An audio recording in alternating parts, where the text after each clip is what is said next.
अस्सलाम वालेकुम dear students. अच्छा जी, हमने रिसर्च मेथडोलॉजी कैरी कर रहे हैं हम स्टेप वाइज, और इससे पहले कुछ इंपॉर्टेंट चीज़ें थी जो हमने अभी डिस्कस की कि भाई रिसर्च होती क्या है और रिसर्च होती क्यों है, किस चीज़ के लिए हम रिसर्च करते हैं। और साथ साथ में रिसर्च के टाइप्स को थोड़ा बहुत डिस्कस किया।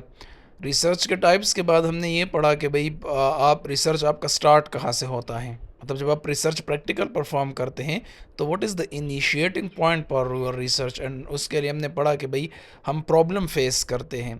सही है, problem in any shape, it can be a social problem, it can be a disease, it can be a gap in literature.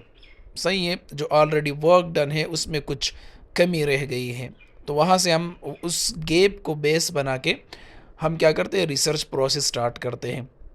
फिर जो प्रॉब्लम है हम उसको क्लियरली लिख लेते हैं और उसको प्रॉब्लम स्टेटमेंट के शेप में कन्वर्ट कर देते हैं कि जो एक स्टेटमेंट होता है प्रॉब्लम का, और इसकी फिर क्राइटेरिया है, उसके प्रॉपर्टीज़ है, उसके आप करेक्टरिस्टिक है, वो साथ साथ हमने डिस्कस किए हैं।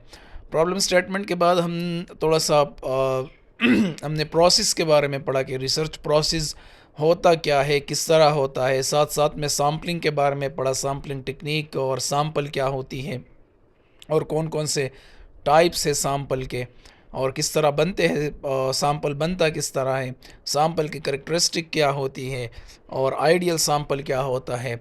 फिर उसी सैम्पल में हम बार बार डाटा को डिस्कस कर रहे हैं, तो नेक्स्ट जो हमारा टॉपिक था वो डाटा के बेस पे था कि भाई डाटा क्या होती है, रिसर्च डाटा क्या होती है, डेटा का रोल क्या होता है रिसर्च में, प्राइमरी डेटा क्या होती है, सेकेंडरी डेटा क्या होती है।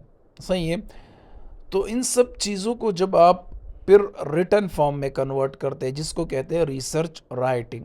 सही है, तो रिसर्च राइटिंग के बारे में बाद में डिस्कस करते हैं कि रिसर्च राइटिंग होती क्या है, और रिसर्च राइटिंग का फॉर्मेट क्या है, और रिसर्च राइटिंग हम किस तरह करते हैं, किस फॉर्मेट में, किस फॉन्ट स्टाइल में, किस मतलब उसके लिए बहुत ज़्यादा मतलब कि चीज़ें हैं।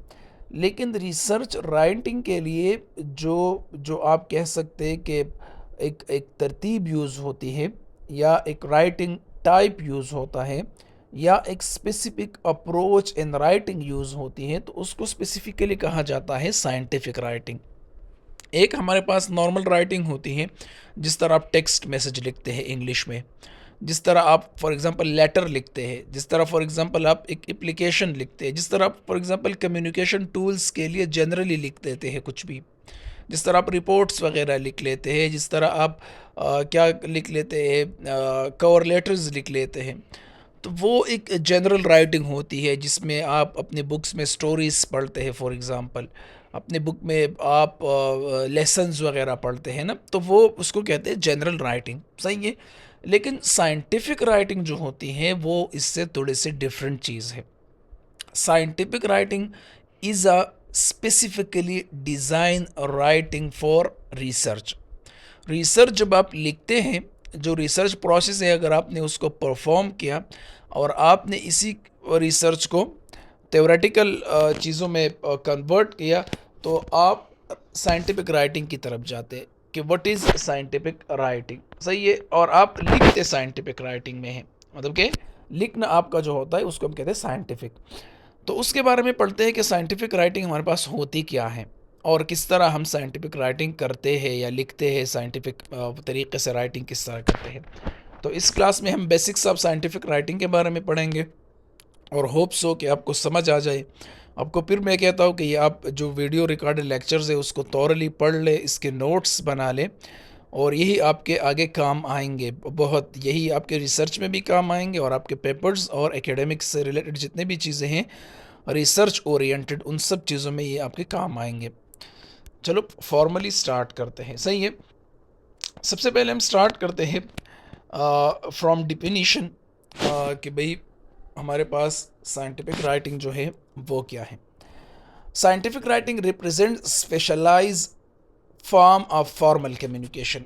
मैंने आपको इससे पहले भी एग्जांपल दी थी कि आप जो चीज़ें यूज़ करते हैं, जो राइटिंग यूज़ करते हैं अपने जनरल कम्युनिकेशन के लिए, तो वो फॉर्मल नहीं होता। आप एक दूसरे को जनरली टेक्स्ट मैसेजेस, अगर आप दो क्लोज फ्रेंड्स एक दूसरे को टेक्स्ट मैसेजेस करते हैं, या आप फैमिली ग्रुप में टेक्स्ट मैसेजेस करते हैं इंग्लिश में, तो it is a informal communication. लेकिन साइंटिफिक राइटिंग एक स्पेशलाइज फॉर्मेट है या एक स्पेशलाइज फॉर्म ऑफ राइटिंग है जो कि फॉर्मल कम्युनिकेशन के लिए यूज़ होती है।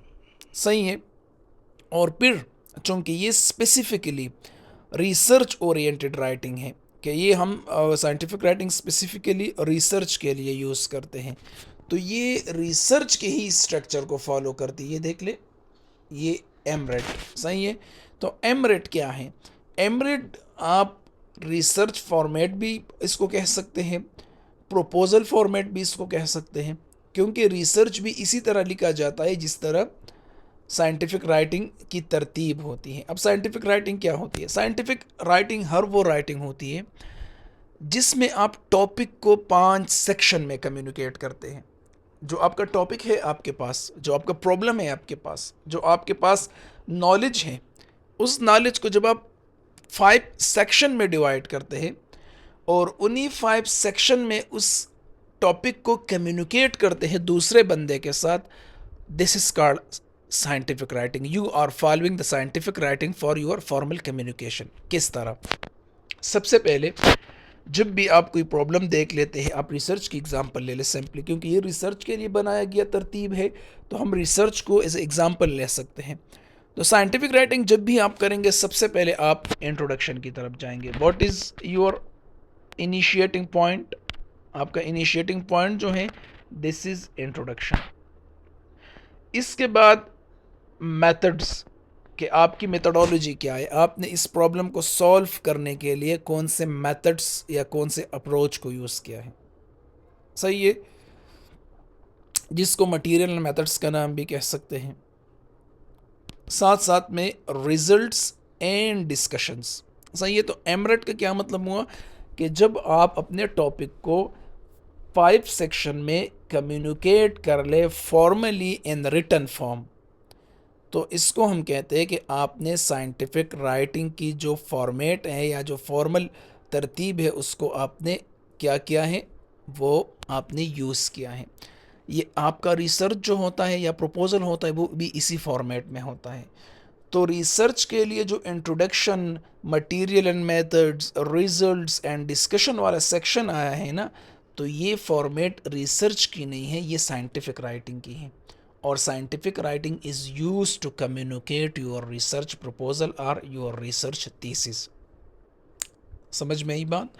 तो भाई आपने सारी फाइंडिंग्स बना ली, आपने एक रजिस्टर जो है वो फिल कर दिया। रिसर्च प्रोसेस के दौरान आप डेटा कलेक्ट कर रहे थे, वो भी आपने राइट डाउन किया, नोट किया अपने साथ।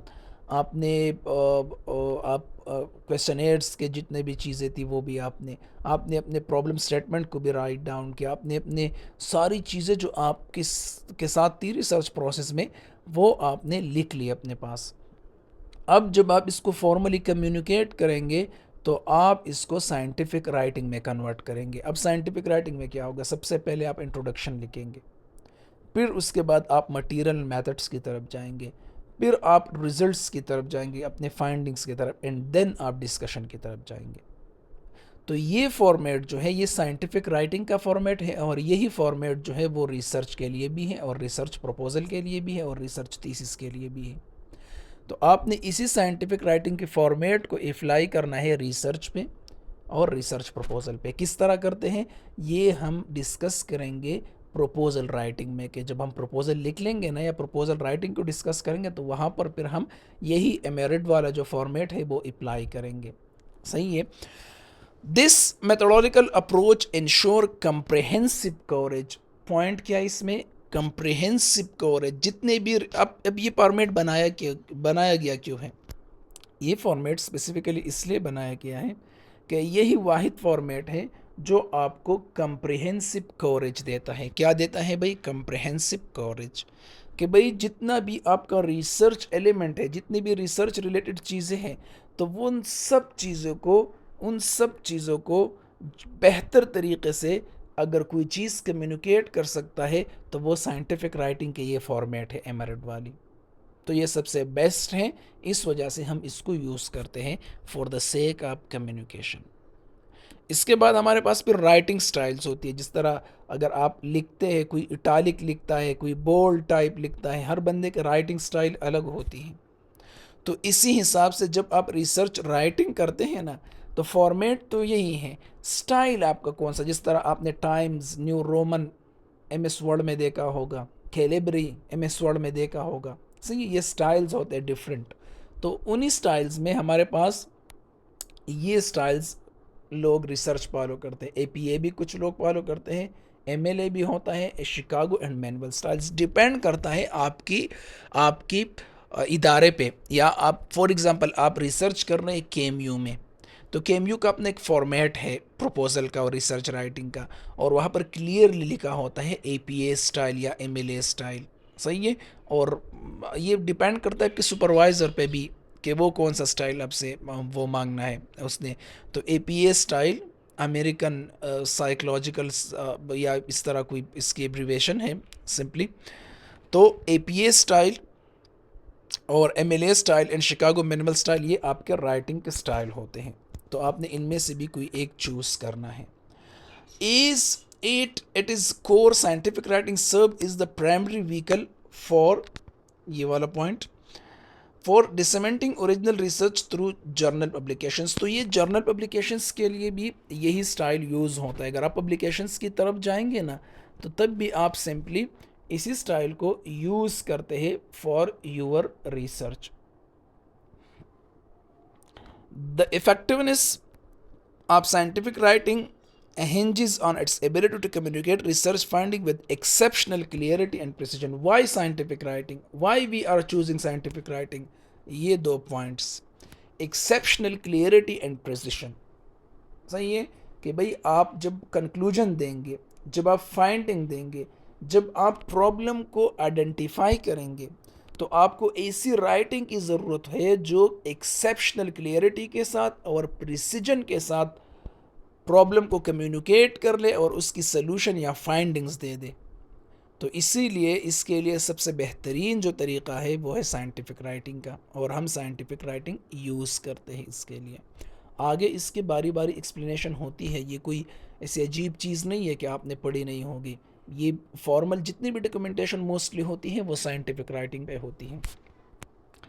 तीन चीज़ें आप साइंटिफिक राइटिंग के बारे में याद रखें, 3 पॉइंट्स। सबसे पहले स्ट्रक्चर, पर्पस एंड क्वालिटी, कि क्या कि ये तीन चीज़ें क्या हैं। एमरेट जो है वो फॉर्मेट है। आपने एकेडमिक जो जितने भी अप्रोचेस होती है रिसर्च रिलेटेड या जितने भी एकेडमिक पेपर्स होते हैं, उनमें स्पेसिफिकली आपने एमरेट जो फॉर्मेट है या स्ट्रक्चर है उसके साथ क्या होना है, उसके साथ बिल्कुल एडहेयर होना है, मतलब इसके साथ आप कनेक्ट हो। पर्पस क्या है? Communicate original research finding through journal publications. सही है। तो जब आपने पब्लिकेशंस की तरफ जाना है, स्पेसिफिकली पब्लिकेशंस, समझ में आई बात, जब आपने पब्लिकेशंस की तरफ जाना है और आपने अपनी रिसर्च फाइंडिंग को कम्युनिकेट करना है, किसके थ्रू कम्युनिकेट करना है? पब्लिकेशन के थ्रू। आपका इरादा है कि मैंने इस चीज़ को पब्लिश करना है, सही है। तो पब्लिकेशन के लिए यही फॉर्मेट है, यही स्टाइल है, ये आप फॉलो करेंगे। And what about quality? Clarity and conciseness. Clarity किस चीज़ में और कंसाइजनेस किस चीज़ में?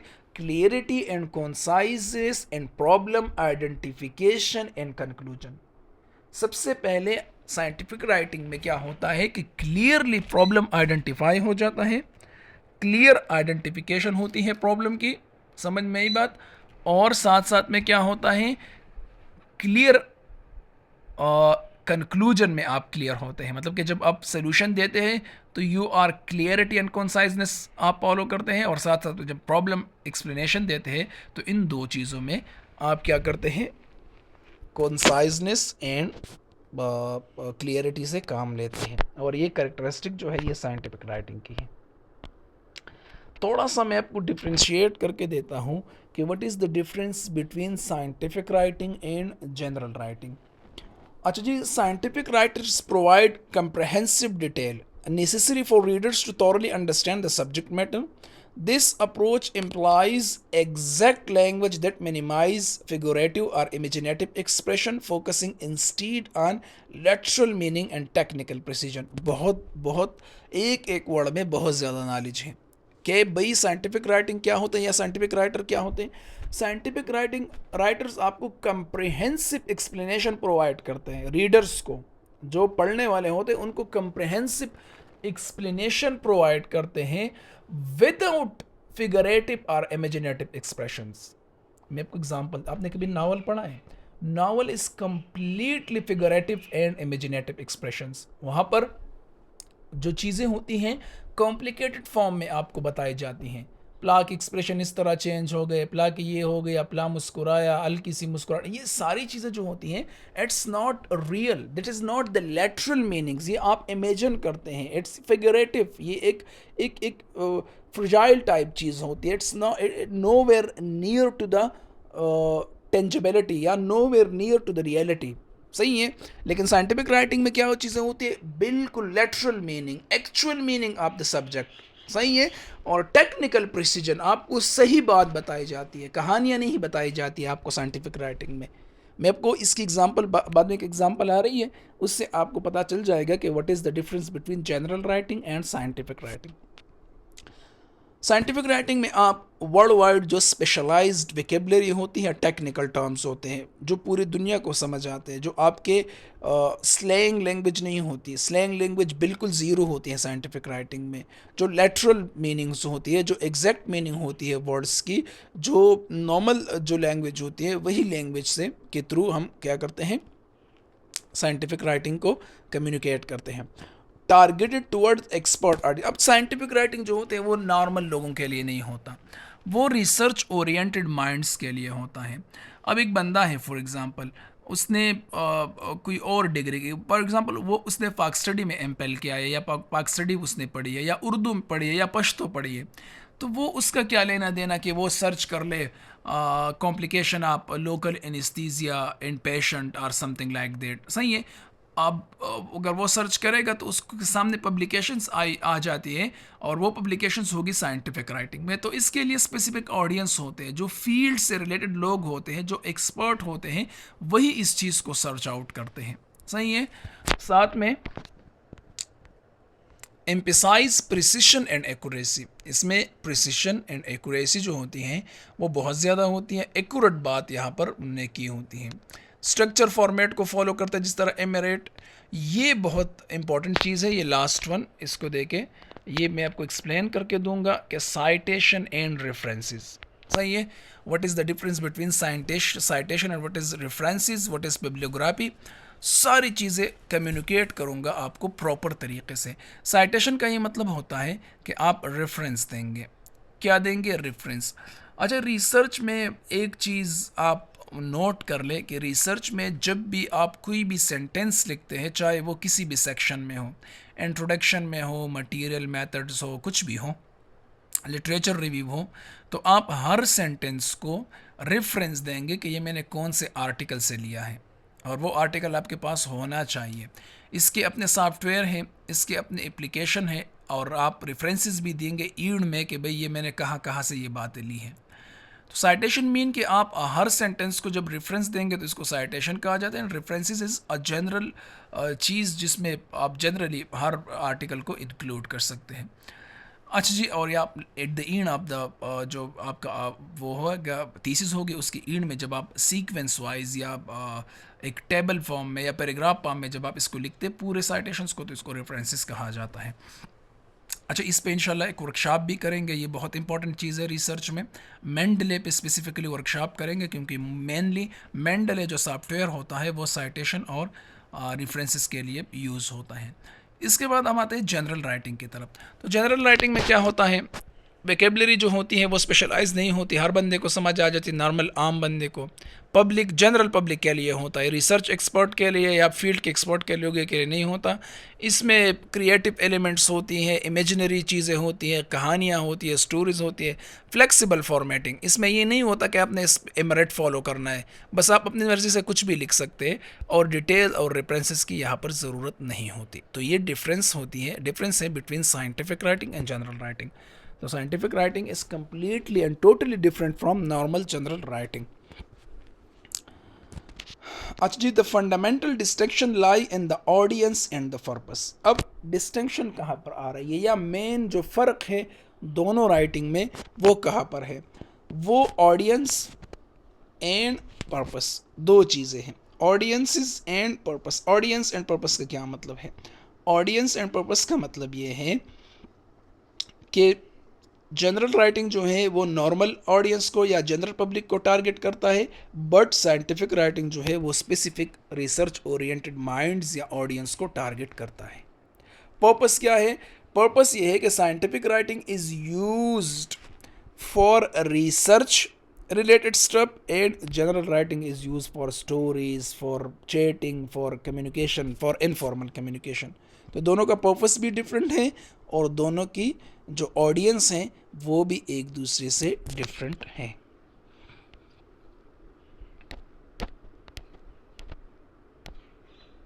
Essential characteristic of scientific writing. अब इसमें क्या क्या करेक्टरिस्टिक होनी चाहिए? सबसे पहले conciseness. Scientific writing eliminate unnecessary words and phrases. आप इसमें कहानियाँ नहीं लिख सकते। अननेसेसरी, जिस चीज़ का मतलब नहीं होता, जो सेंटेंस आपके लिटरेचर रिव्यू को कंट्रीब्यूट नहीं कर रही, जो सेंटेंस आपकी रिसर्च को कंट्रीब्यूट नहीं कर रही, आपने उसको ओमिट करना है, आपने उसको एक्सक्लूड करना है। समझ में आई बात? तो यहाँ पर ऐसे चीज़ें नहीं होती जो जैसे प्राइजेस नहीं होते, ऐसे वर्ड्स नहीं होते जो अननेसेसरी होते, जिनका रोल नहीं होता। सही है। Each sentence serve clear purpose in advancing the research narrative. अच्छा, ये बहुत इंपॉर्टेंट पॉइंट है। हर सेंटेंस में क्या है? हर सेंटेंस वो क्लियर है, क्लियर मकसद है हर सेंटेंस का। मैंने क्यों इंक्लूड किया? एडवांसिंग द रिसर्च नैरेटिव का मतलब ये है कि आपके रिसर्च का एक नैरेटिव है जो वो लेके जा रहा है आगे। तो हर सेंटेंस स्टेप बाय स्टेप आपकी जो रिसर्च है उसके नैरेटिव को एडवांस करेगा, मतलब कि आगे लेके जा रहा है, उसको एक्सप्लेन कर रहा है, खुद से कुछ भी नहीं वो कर रहा, सेंटेंस बाहर से कोई मतलब नहीं ला रहा, बल्कि आपके ही रिसर्च को वो फर्दर क्या कर रहा है? एडवांस कर रहा है, उसकी एक्सप्लेनेशन कर रहा है। सही है। इसके बाद ऑर्गेनाइजेशन। दूसरी बात क्या है? Organization. Well structured document follow either journal specific requirements और स्टैंडर्ड फॉर्मेट लाइक एमरेट। अब चूँकि साइंटिफिक राइटिंग मोस्ट ऑफ्टन लोग परफॉर्म करते हैं पब्लिकेशंस के लिए कि हम क्या कर ले, पब्लिकेशंस कर ले, तो पब्लिकेशंस के लिए मस्ट है कि आप साइंटिफिक राइटिंग के रूल्स को फॉलो करें, एंड रिसर्च के लिए भी मस्ट है, नॉट ओनली फॉर पब्लिकेशन। लेकिन पब्लिकेशन के लिए इसलिए कि आपका जो डॉक्यूमेंट है वो वर्ल्ड वाइड कम्युनिकेट होगा, तो वर्ल्ड वाइड जो लैंग्वेज सबको समझ आ जानी चाहिए, आप वही लैंग्वेज यूज़ करेंगे, और वो साइंटिफिक राइटिंग है।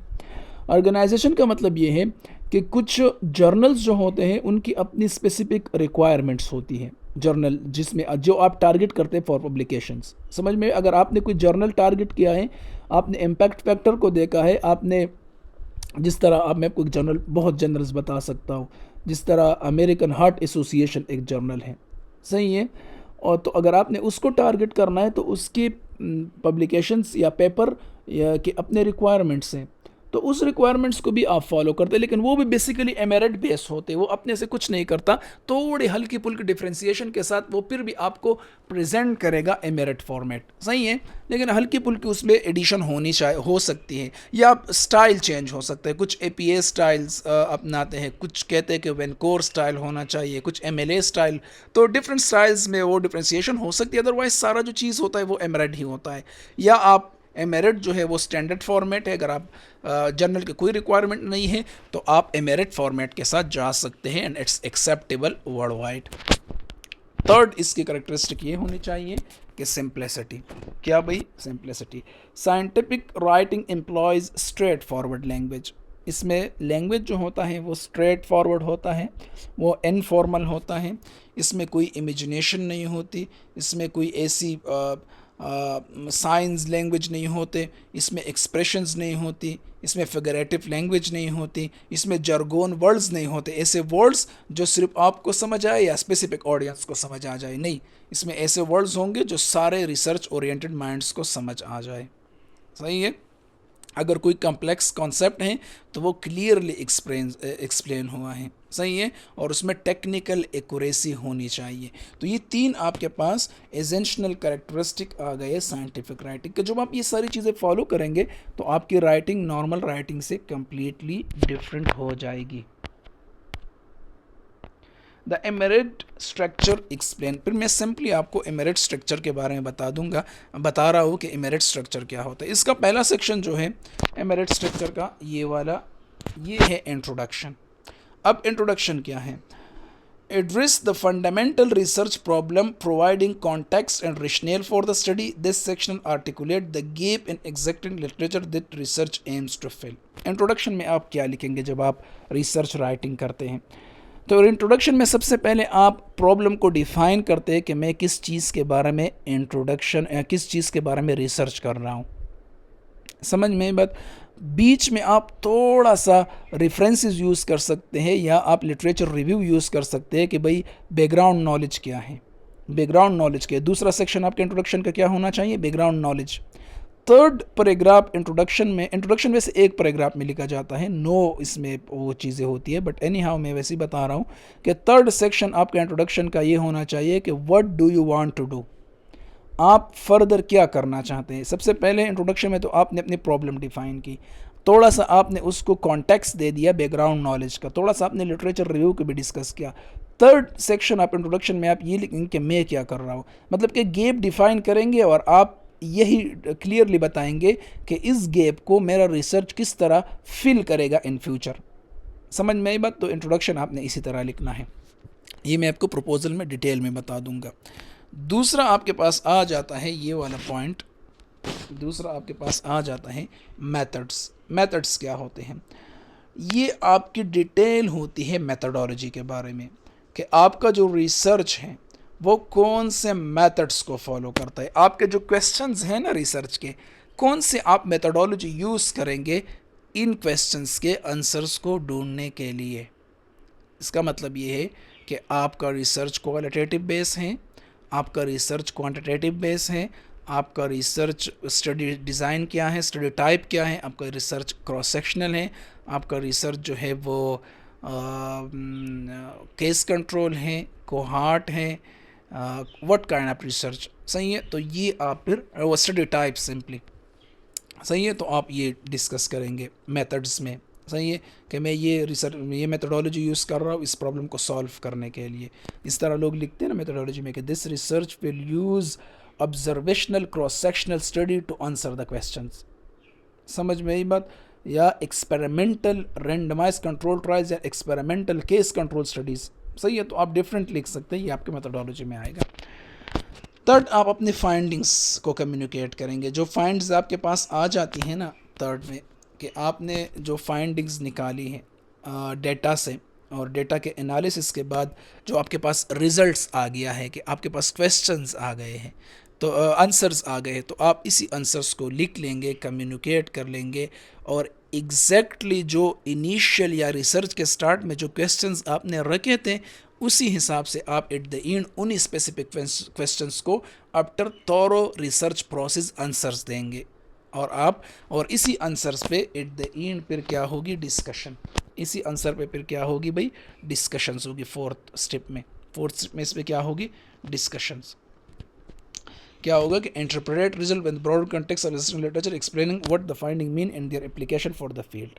फिर आप डिस्कशन देंगे कि मैंने जो फाइंडिंग्स दी हैं वो फील्ड में क्या रोल अदा कर रही है, किस तरह वो फ़ायदा दे रही है कम्युनिटीज़ को। तो जनरल एक डिस्कशन, एक क्रिटिकल एनालिसिस आपकी फाइंडिंग और रिजल्ट्स का होगा। तो सिंपली ये एमरेट स्ट्रक्चर होता है जो कौन फॉलो करता है भाई? जो साइंटिफिक राइटिंग भी फॉलो करती है, और रिसर्च जो आप लिखते हैं रिसर्च, वही भी इसी चीज़ को फॉलो करती हैं। होप सो आपको समझ आ गई। नहीं आएगी तो साइंटिफिक राइटिंग पे भी मैं किसी को बुला के एक सेमिनार रख लेंगे इंशाल्लाह। ये भी एक अच्छी चीज़ है कि इस पे सेमिनार हो जाए, तो आपको हैंड्स ऑन प्रैक्टिस से आपको बता देंगे कि भाई किस तरह आपने लिखना है प्रॉब्लम को। अचीविंग कॉन्साइजनेस इन साइंटिफिक राइटिंग, सही है। तो कॉन्साइजनेस आप किस तरह अचीव करेंगे? मैं आपको वैसे एग्जांपल दूंगा कि कॉन्साइजेस आप किस तरह अचीव करेंगे। Conciseness in scientific writing involve convey maximum information using minimum words. Conciseness क्या है? Conciseness ये है कि आपने जो चीज़ या जो फाइंडिंग्स आपने दी है, फॉर एग्ज़ाम्पल आपने कम्युनिटी को बहुत बेहतरीन फाइंडिंग्स दी है, बहुत बेहतरीन सलूशन दिया है आपने कम्युनिटी को एक स्पेसिफिक प्रॉब्लम का, लेकिन आपने इस तरह वर्ड्स में लिखा है कि इसको लोग ढूंढते रह जाएंगे कि भाई वो आंसर कहाँ पर है, किस एरिया में जो क्वेश्चन है वो आंसर हुआ है। समझ में भी, जिस तरह लोग यूट्यूब के लंबी लंबी वीडियोस बनाते हैं ना एक टॉपिक पे, तो फिर हम ढूंढते रहते हैं कि स्पेसिफिक उस टॉपिक को कहाँ उन्होंने एड्रेस किया है। तो वो तो अपने कमाई के लिए इतने बड़े बड़े वीडियोस बनाते हैं, तो छोटा सा आंसर होता है। तो इसी तरह नहीं कि फिर लोग ढूंढते रह जाए कि भाई इसने आंसर कहाँ पर, किस सेंटेंस में या किस सेक्शन में इसने आंसर दिया। नहीं, आपने क्या करना है, आपने चीज़ों को इतना कॉन्साइज रखना है कि मैक्सिमम आपके पास जो नॉलेज हो आप उसको मिनिमम वर्ड्स में कम्युनिकेट करें। मैक्सिमम नॉलेज को आप क्या कर ले भाई, मिनिमम जो वर्ड्स होती हैं उसमें कम्युनिकेट कर ले, विदाउट सेक्रीफाइसिंग क्लियरिटी और कंप्लीटनेस। ये नहीं है कि आप क्लियरिटी को सेक्रीफाइस कर ले, क्लियरिटी एंड कंप्लीटनेस मेंटेन होनी चाहिए, समझ में ही बात, लेकिन वर्ड्स काउंट आपका मिनिमम होना चाहिए, नॉलेज जो कम्युनिकेट कर रहे हैं वो मैक्सिमम होना चाहिए। This skills required careful editing to eliminate redundancy and distill complex ideas into their essential component। सही है, ये जो स्किल है आप एडिटिंग करेंगे, बार बार सेंटेंस को चेंज करेंगे, दूसरे कॉन्टेक्स्ट में तीसरे कॉन्टेक्स्ट में बार बार सेंटेंस की वर्डिंग को चेंज करेंगे। सही है कि भाई क्या हो गया, इससे जो कम्प्लेक्स कॉन्सेप्ट है वो भी आसान अल्फाज में कन्वर्ट हो जाए। सही है, और इसका एसेंशियल कंपोनेंट जो है वो लाज ना हो, जो स्पेसिफिक नॉलेज है वो लाज ना हो, और इसमें कोई डुप्लीकेशन और ये सारी चीज़ें जो है कोई शक वगैरह इसमें ना रह जाए। इसकी मैंने आपको एक एग्ज़ाम्पल दी है। सही है, फॉर एग्ज़ाम्पल आप किसी को ये कहते हैं कि भाई मेरी फ़्लाइट जो है उम्रे के लिए वो 4 घंटे लेट हो गई, तो दो तरह के लोग होते हैं जो कहानियाँ सुनाते हैं। पहले वाले सेंटेंस को देखे, ये वाला पहले वाला जो है ये वाला नंबर वन में क्या कहते हैं, after booking my tickets for Umrah from a travel agent I get my bag pick and call taxi. I went through all security measures and everyone was getting ready for boarding. But what actual problem I faced there that our plane is delayed for almost 4 hours। यहाँ पर actual problem जो वो बंदा communicate करना चाहता है वो क्या है, वो ये प्रॉब्लम है। सही है, कितने वर्ड्स उसने लिखे हैं, 53 वर्ड्स उसने लिखे हैं। लेकिन अगर कोई स्ट्रेट फॉरवर्ड बंदा हो और वो इस प्रॉब्लम को कम्युनिकेट करना चाहता है, वो क्या करेगा, माई फ्लाइट फॉर उम्रा was delayed by 4 hours। Word count कितने हैं, 9 वर्ड्स उसने लिख लिए। अब ये एक्चुअल प्रॉब्लम जो ये बंदा यहाँ कम्युनिकेट करना चाहता था, इसने इतना बड़ा वही बात उसने की है, उसने कुछ एक्स्ट्रा नहीं कहा, लेकिन उसने कहानी सुनाई और उसने कॉन्साइजनेस का ख्याल नहीं रखा, उसने मिनिमम वर्ड्स और मैक्सिमम इंफॉर्मेशन का ख्याल नहीं रखा, उसने क्लियरिटी का ख्याल रखा। अब यहाँ पर बंदा ढूंढता जाएगा कि ये मुझे किस चीज़ के बारे में बता रहा है, समझ में ये बात, क्या प्रॉब्लम है, जो वो बंदा सोचता रहेगा। सही है, लेकिन यहाँ पर इस 9 अल्फाज में 9 वर्ड्स में उसने क्लियरली बताया कि मेरा जो फ्लाइट था उम्रे के लिए वो 4 घंटे डिलेड हो गया। तो ये होती है एक साइंटिफिक राइटिंग, जब आप कॉन्साइजनेस का ख्याल रखते हैं, मिनिमम वर्ड्स मैक्सिमम कॉन्सेप्ट का ख्याल रखते हैं, कंप्लीटनेस का ख्याल रखते हैं और क्लियरिटी का ख्याल रखते हैं। Language simplicity and scientific writing. अच्छा, ये बहुत इम्पॉर्टेंट है कि आपने साथ साथ में लैंग्वेज को भी सिंपल रखना है। वही सारी बातें रिपीट हो रही है लेकिन डिफरेंट वर्डिंग्स में रिपीट हो रही है। सबसे पहला ये है कि प्लेन लैंग्वेज आपने यूज़ करना है, स्ट्रेट फॉरवर्ड वोकैबुलरी, ऐसी वोकैबुलरी नहीं जो बहुत ज़्यादा स्पेसिफिक हो टू सर्टन कम्युनिटी, ऐसी वोकैबुलरी नहीं जो बहुत ज़्यादा जर्गोन्स हो, जो अननोन हो, मतलब कि जो नोन टू सर्टन पीपल हो, जो स्पेसिफिक किसी लैंग्वेज ओरिएंटेड वोकैबुलरी हो, किसी ख़ास लैंग्वेज की वोकैबुलरी। सही है, इसी तरह नहीं, चूज स्ट्रेट फॉरवर्ड वोकैबुलरी जो नॉर्मल लोगों को समझ आ जाए, मतलब कि जो स्ट्रेट फॉरवर्ड लोग, जिस पे सोचना ना पड़े, that precisely convey your meaning without unnecessary complexity. आपने complexity को नहीं रखना. Technical terms should be only when they communicate specialized concept more effectively than common alternative. Technical term आप कब यूज़ करेंगे?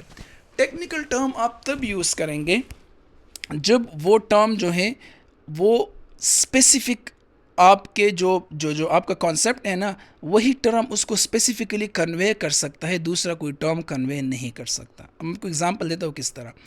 अब फॉर एग्जांपल आपका रिसर्च जो है वो इंजाइना पे है या इंजाइना पेक्टोरस पे है, लेकिन नॉर्मली लोगों के लिए इंजाइना जो है वो हार्ट अटैक है. सही है. तो इसी तरह बहुत और वर्ड्स भी है, हार्ट अटैक भी है, इंजाइना पेक्टोरस भी है. तो लोग तो जहनों में हार्ट अटैक लेके घूमते हैं, लेकिन आप तो स्पेसिफिक हार्ट अटैक की बात नहीं कर रहे, आप स्पेसिफिक हार्ट अटैक की एक टाइप की बात कर रहे हैं. तो आप heart attack, cardiac arrest, heart stroke, इन सब से रिलेटेड कोई भी टर्म यूज़ नहीं करेंगे, आप टेक्निकल टर्म यूज़ करेंगे इंजाइना या इंजाइना पेक्टोरस.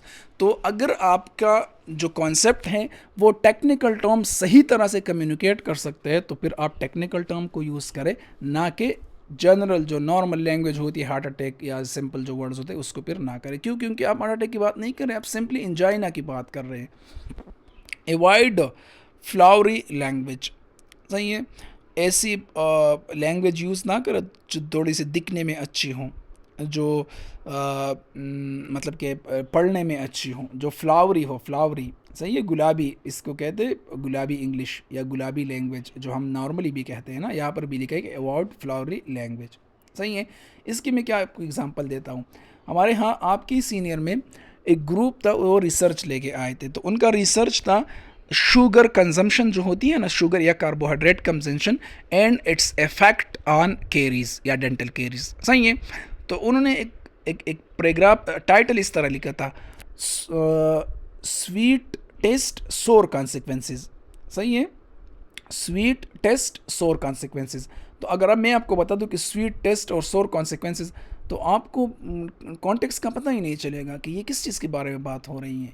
कॉन्सिक्वेंसेस जो है वो सोर है और टेस्ट जो है वो स्वीट है. सही है. तो बाद में उन्होंने फिर उसको एक्सप्लेन किया था टाइटल में कि भाई हम बात कर रहे शुगर और डेंटल केरीज की. तो ये होती है फ्लावरी लैंग्वेज. तो फिर हमने उसको चेंज कर दिया, रिजेक्ट कर दिया कि नहीं, ये आप यूज़ नहीं कर सकते, it's against a scientific writing. तो इसी तरह हम क्या करते हैं, हम सिंपल लैंग्वेज यूज़ करते हैं. ये तो देखने में बहुत अच्छा है कि स्वीट टेस्ट और कॉन्सिक्वेंसेस, लेकिन ये सब के लिए तो नॉन नहीं है, सब इससे मतलब नहीं निकाल सकते. समझ में आई बात. तो इसी तरह आपने फ्लावरी लैंग्वेज को क्या करना है, वो अवॉइड करना है. Eliminate literary devices. अच्छा, ये तो आपने साथ साथ में जितने भी आपके लिटरेरी, अब ये थोड़ा सा इसको एक्सप्लेन करते हैं कि ये क्या होते हैं लिटरेरी डिवाइसेस. ये चीज़ थोड़ी सी आपको समझ आएगी या नहीं आएगी, बट मैं वैसे ही एक्सप्लेन कर लेता हूँ. लिटरेरी डिवाइसेस क्या होते हैं. जो राइटर्स होते हैं, स्पेसिफ़िकली जो शायर होते हैं, या सिंपली शायर आप इसको कह सकते हैं, या जो अदीब होते हैं, तो वो जब चीज़ें लिखते हैं ना, तो लिखते कुछ और है और उससे मतलब कुछ और लेते हैं. सही है. और मेटाफोर्स, सिंपली मेटाफोर्स क्या होते हैं. आपने उर्दू में इस्तिआरे सुने, इस्तिआरा और तशबीह और ये सारी चीज़ें, इन सब को यही टर्म्स कहते हैं, मेटाफोर्स और स्माइलीज एंड अदर फिगर. अच्छा, मैं और एग्जांपल दे दूँ, आसान एग्जांपल. आप जब अपने एक्सप्रेशन को एक्सप्रेस करते हैं ना, तो मैसेजेस में इमोजीज सेंड करते हैं ना, इमोजीज. तो वो इमोजीज रिप्रेजेंट करता है कि आप किस कॉन्टेक्स्ट में बात कर रहे हैं. समझ में आई बात. तो इसी तरह जो चीज़ें आपने यूज़ नहीं करनी. मेटाफोर्स का मतलब ये है कि मैं आपको एग्जांपल देता हूँ कि अगर आप ये सोचें ना कि ये पहाड़, जब किसी पहाड़ पे बर्फबारी होती है, तो लोग कहते हैं कि यार पहाड़ ने जो है ना वो सफ़ेद कंबल ओढ़ लिया. अब पहाड़ सफ़ेद कंबल तो ओढ़ नहीं सकता, लेकिन ये एक इस्तिआरा है या तशबीह है. तो इसी तरह वर्ड्स आपने यूज़ नहीं करने. सही है. या आप जिस तरह जो डब, आप सिंपली मैं आपको, मेरे जहन में इसके बहुत ज़्यादा एग्जांपल्स है, लेकिन आपको समझ आएंगे या नहीं आएंगे वो मुझे जिस तरह लोग सिंबल्स यूज़ करते हैं ना, डिफरेंट सिंबल्स का मतलब होता है. आपने देखा होगा तो कबूतर को या कबूतर से रिलेटेड एक परिंदे को लोग असेंबल अ पीस यूज़ करते हैं, असेंबल अ पीस, जिस तरह पीस के लिए वो यूज़ करते हैं। तो सिम्बलाइजिंग और इमेजनरी चीज़ें, सही है, इमेजनरी चीज़ें, जिस तरह इमेजनरी आप लोग टेस्ट के बारे में कहते हैं, अगर आपको कोई कहानी सुना रहा है कि प्ला चीज़ इस तरह टेस्ट थी, इस तरह टेस्ट थी, प्ला जो परफ्यूम है वो बेहतर स्मेल करता है, ये वो। तो मेटाफोर्स का मतलब ये है कि आपने यहाँ पर इस्तिआरे, तशबीहात और ये सारी चीज़ें यूज़ नहीं करनी। आपने सिंपल और स्ट्रेट लैंग्वेज यूज़ कर रहे हैं, जिसमें इमेजिनेशन ना हो, जिसमें हेलुसिनेशन ना हो, जिसमें एब्स्ट्रैक्ट चीज़ ना हो। एब्स्ट्रैक्ट मीन जो एग्जिस्ट ही नहीं करती। इस तरह लोग कहते हैं कि परिश्ते की वो उसकी तशबीह देते हैं खूबसूरत इंसान या खूबसूरत चीज़ के साथ। तो इसी तरह चीज़ें नहीं, बल्कि जो जो टू द पॉइंट हो, सही है, और जो लेटरल मीनिंग हो, लेटरल लैंग्वेज। लेटरल लैंग्वेज और लेटरल मीनिंग का क्या मतलब हो, जो अल्फाज आप कहते हैं वही आपका मतलब भी हो। अक्सर लोग इस तरह होते हैं ना कि फिर बाद में कहते हैं कि नहीं मेरा मतलब तो वो नहीं था, मैं तो इस तरह कह रहा था, मेरा तो मत नहीं। इसी तरह बातें अपनी नहीं करनी कि आप फिर रिसर्च पे कहेंगे कि मैंने तो ये लिखा है लेकिन मतलब ये नहीं था। नहीं, जो लेटरल मीनिंग होगा अल्फाज का, जो सेंटेंस का अपना मीनिंग होगा, वही मीनिंग आपने रिसर्च में कम्युनिकेट करना है, ताकि मिस इंटरप्रटेशन ना हो। कोई उसको पढ़े ना तो इंटरप्रेट करेगा, ना समझने की कोशिश करेगा। तो मिस इंटरप्रिटेशन से बचने के लिए आपने लेटरल मीनिंग्स पे फोकस करना है। कंपोनेंट्स ऑफ साइंटिफिक राइटिंग, ये पहले भी एक्सप्लेन हुआ है, अभी भी देख ले। इंट्रोडक्शन, इंट्रोडक्शन में क्या होता है, प्रॉब्लम डिफाइन होता है, जो रिसर्च प्रॉब्लम होता है, थोड़ा सा उसको बैकग्राउंड नॉलेज और थोड़ा सा जो गैप है वो डिफाइन होता है, और गैप को आपका रिसर्च किस तरह फिल करेंगे, ये चीज़ें। मेथड्स में आप मेथडोलॉजी, रिजल्ट्स में फाइंडिंग्स एंड डिस्कशंस में आपकी फाइंडिंग्स किस तरह कम्युनिकेट करेंगे अपने फाइंडिंग्स को कम्युनिटी के साथ, और कम्युनिटी के लिए इसकी सिग्निफिकेंस क्या है, इसकी इम्प्लीकेशन किस तरह होगी, किस तरह ये अप्लाई होगा, किस तरह ये प्रैक्टिस होगा, समझ में बात। और आप लिमिटेशन भी साथ साथ में डिफ़ाइन करेंगे कि इसकी लिमिटेशन क्या है, मेरी स्टडीज़ की लिमिटेशन। अच्छा, ये चीज़ें हम बाद में भी पढ़ सकते हैं, लेकिन अगर आपने अभी इसको यहाँ डिस्कस करना है तो इधर ही थोड़ा सा डिस्कस कर लेंगे, लेकिन ये बाद में हम प्रपोजल में क्लियरली पढ़ेंगे। Crafting the material method section, इसका ये मतलब है कि आपने साइंटिफिक राइटिंग का जो मटेरियल एंड मेथड सेक्शन है वो प्रॉपरली किस तरह लिखना है, मतलब कि आपने किस तरह उसको शेप देना है। Timing of documentation, write this section either during the research process to capture procedure detail accurately और immediately after completion when all methods are fresh in mind. सही है। तो आपने क्या करना है, डॉक्यूमेंटेशन मटेरियल मेथड्स का ये मतलब है कि आपने ये सेक्शन जो है, या आप इसको ड्यूरिंग रिसर्च लिख ले। ड्यूरिंग रिसर्च का क्या मतलब है कि जब आप रिसर्च प्रोसेस करेंगे ना, यहाँ पर रिसर्च प्रोसेस लिखा है, तो जो जो डिटेल्स आप अपने साथ आप जो जो स्टेप आप परफॉर्म कर रहे हैं साथ में वो आप राइट डाउन कर ले, या इमीडिएटली जब आपका रिसर्च प्रोसेस कंप्लीट हो जाए तो इमीडिएटली आपने इसको लिखना है। तो कौन से टाइम में आपने मटेरियल मेथड्स को लिखना है कि भाई आप जब, या प्रपोजल में तो आप पहले लिखेंगे, सही है, लेकिन जब आप रिसर्च करेंगे तो या दौरान रिसर्च आप इसको लिख ले, ताकि जो चीज़ें आपके माइंड में हो वो फ्रेश हो अभी, सही है, क्योंकि जो जो स्टेप आप डेली परफॉर्म करते हैं, जो जो प्रोसेस आप परफॉर्म करते हैं वो आप लिखते जाएं मेथडोलॉजी में, जिस जिस मेथड के थ्रू आप करते हैं। अदरवाइज जैसे ही रिसर्च कंप्लीट हो जाए इमीडिएटली आप मेथडोलॉजी वाला सेक्शन लिख लें। ऑर्गेनाइजेशनल स्ट्रक्चर, ऑर्गेनाइजेशनल स्ट्रक्चर का मतलब क्या होता है, ऑर्गेनाइजेशनल स्ट्रक्चर का मतलब ये होता है कि जब आप प्रपोजल लिखते हैं या रिसर्च लिखते हैं तो ये मटेरियल मेथड्स वाला सेक्शन आप लिखेंगे किस तरह।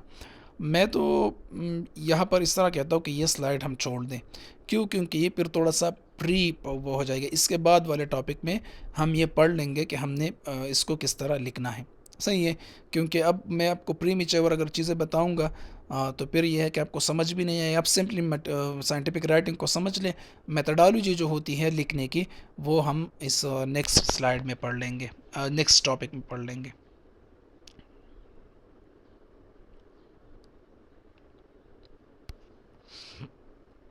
इसके बाद हम इंशाल्लाह नेक्स्ट क्लास में ये टॉपिक पढ़ेंगे, रिसर्च मेथोडोलॉजी का, क्राफ्टिंग इफेक्टिव रिसर्च प्रपोजल।